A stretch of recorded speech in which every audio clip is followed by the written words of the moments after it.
वान D graph जनित्र यानी वान D graph generator, ये board marks के लिए 5 मार्क्स में जो बहुत ही ज्यादा इंपॉर्टेंट क्वेश्चन है, इसलिए इसको समझना जरूरी है। देखिए इसको हम लोग कुछ 6 पार्ट में जानेंगे। पहला क्या, इसकी परिभाषा, वान डी ग्राफ जनित्र है क्या। उसके बाद वान डी ग्राफ जनित्र किस सिद्धांत पर यानी किस नियम पर काम करता है। उसके बाद जानेंगे कि वान डी ग्राफ जनरेटर होता कैसा, यानी उसका आकार यानी उसकी रचना। और उसके बाद उसकी क्रियाविधि, क्रियाविधि यानी वो कैसे काम करता है, उसका हर एक पार्ट किस तरह से काम करता है वो जानेंगे। उसके बाद जानेंगे इसका उपयोग क्या होता है, इस मशीन जो ये जो जनरेटर है इसका उपयोग क्या होता है और इसका उपयोग का सीमा क्या है। सीमा यानी बॉर्डर कहां तक वो लागू हो सकता है और किसके बाद ये जनरेटर काम नहीं करेगा। तो कुल 6 पॉइंट में हम इसको जानेंगे।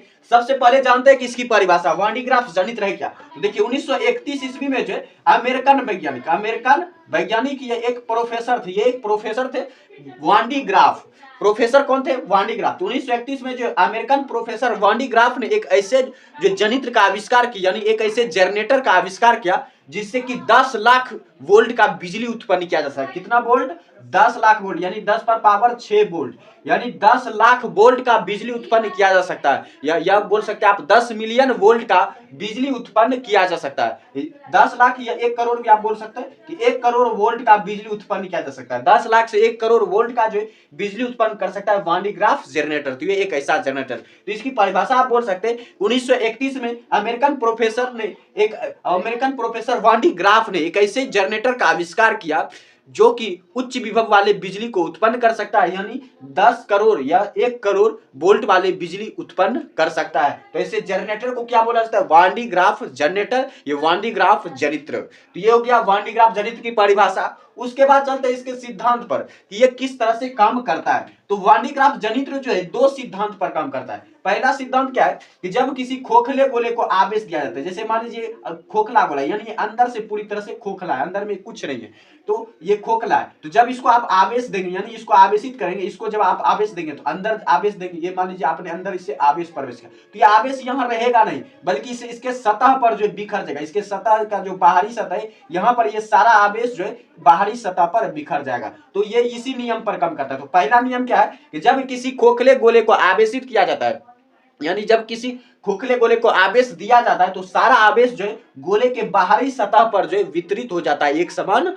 रूप से। तो ये हो गया पहला। और दूसरा इसका किस नियम पर यह काम करता है, दूसरा नियम क्या है कि नुकीले सतह से जो विद्युत विसर्जन सबसे ज्यादा होता है। वायु में जो विद्युत विसर्जन जो है किसी भी धातु के सतह के नुकीले सतह से ज्यादा होता है। इसलिए देखिए यहाँ पर जो ये कंघा दिख रहा है आपको, C1 कंघा, ये C2 कंघा, 2 कंघा का हमने यूज किया है। तो ये नुकीला है, ये देखिए यहाँ पर नुकीला है। तो नुकीला इसलिए क्योंकि नुकीला में जो आवेश जल्दी से जो भागता है, यानी विद्युत विसर्जन का क्रिया जल्दी से होता है, यानी आवेश जो एक जगह से दूसरे जगह जल्दी से जाएगा, इसलिए जो इसका सतह जो नुकीला है। तो इस तरह से जो वान डी ग्राफ जनित्र 2 सिद्धांत पर काम करता है। पहला क्या कि किसी खोखले गोले को जब आवेश दिया जाता है तो सारा आवेश जो है खोखले गोले के बाहरी सतह पर एक समान रूप से वितरित हो जाता है। और दूसरा पॉइंट क्या है कि विद्युत विसर्जन जो है हवा में धातु के नुकीले सतह से ज्यादा होता है या तेजी से होता है। ये हो गया इसका सिद्धांत। उसके बाद चलते हैं इसकी रचना पर कि ये जनरेटर का बनावट कैसे, रचना को आप बनावट भी बोल सकते हैं। देखिए पहला तो 2 खंबा है, ये खंबा मान लेते हैं, ये A खंबा और ये B खंबा है। तो 2 खंबा है और 2 खंबा पर जो है एक खोखला धातु का एक खोखला सतह रखा हुआ है। ये S जो है धातु का एक गोला जो है रखा हुआ है 2 खंभों पर। उसके बाद खंबे के अंदर जो है 2 घिरनी का यूज किया गया और दोनों घिरनी को जो है एक रबर वाले बेल्ट से जोड़ दिया गया, और फिर जो घुर्नी, एक ऊपरी घुर्नी है P2 और निचली घुर्नी है P1, और P1 घिरनी को यानी निचले वाली घिरनी को जो विद्युत मोटर से जोड़ दिया जाता है, विद्युत मोटर से जो रबर की सहायता से जोड़ दिया जाता है। ये देखिए यहाँ पर जोड़ दिया गया। तो इस तरह से आप इसकी जो लिख सकते हैं रचना, इसका बनावट किस तरह से होता है। और उसके बाद जो इसमें 2 कंघे होते हैं। तो निचला वाला कंघा जो है बैटरी से जुड़ा होता है, बैटरी और पृथ्वी से जुड़ा हुआ रहता है, जिससे कि धनावेश निकलता है। और ऊपरी जो कंघा है C2 वो धातु के सतह से जुड़ा हुआ रहता है। इस तरह से आप बनावट का विश्लेषण कर देंगे। उसके बाद चलते क्रिया विधि क्या है, क्रिया विधि यानी ये कैसे काम करता है। देखिए काम समझ लेते हैं कि कैसे काम करता है।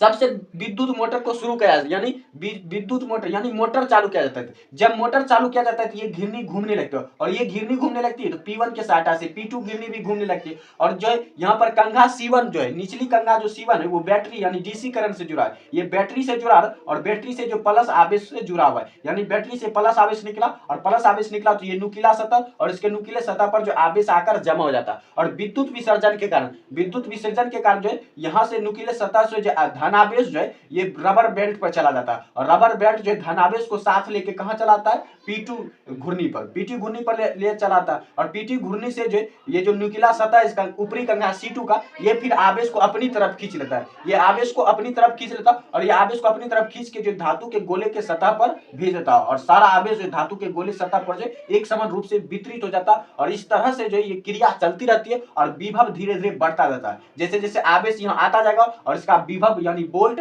बढ़ता जाएगा, और इस तरह से जो ये ज्यादा मात्रा में बिजली पैदा करने लगता है। इस तरह से आप काम समझिए कि ये किस तरह से काम करता है। तो बस आपको काम याद रखना। तो देखिए ऐसे चित्र को आपको याद रखने के लिए चित्र माइंड में सेट करना बहुत ज्यादा जरूरी है। अगर आपको चित्र फिट नहीं है तो आपको रटना पड़ जाएगा, इसलिए चित्र अगर आपको है तो आपको कभी रटना नहीं पड़ेगा। इसलिए ये बनावट तैयार कर लीजिए कि कैसा है, तो उससे आपका बनावट तैयार हो जाएगा कि बनावट आप बना देंगे। उसके बाद बनावट के बाद आपको काम समझ लेना, उसके बाद आपको विश्लेषण करने में बहुत ही ज्यादा आसान होगा, रटना नहीं पड़ेगा। उसके बाद इसका उपयोग क्या है, तो देखिए इसका पहला उपयोग क्या है, उच्च विभव यानी ज्यादा वोल्ट का अगर हम बिजली चाहते हैं तो हम वान डी ग्राफ जनित्र का उपयोग करते हैं, यानी ज्यादा वोल्ट के बिजली के लिए, ज्यादा वोल्ट वाली बिजली के लिए, या उच्च विभव, ज्यादा की जगह उच्च विभव वाली बिजली के लिए जो हम किस जनरेटर का उपयोग करते हैं, वान डी ग्राफ जनित्र का। दूसरा क्या होता है, आवेश को त्वरित करने में भी इसका उपयोग करते हैं, आवेश को त्वरित करने में, त्वरित यानी इसकी गति को बढ़ाना, इसकी गति को क्या करना, बढ़ाना या तोड़ना। आवेश की गति को अगर बढ़ाना होता है तो हम इस जनरेटर का उपयोग करते हैं।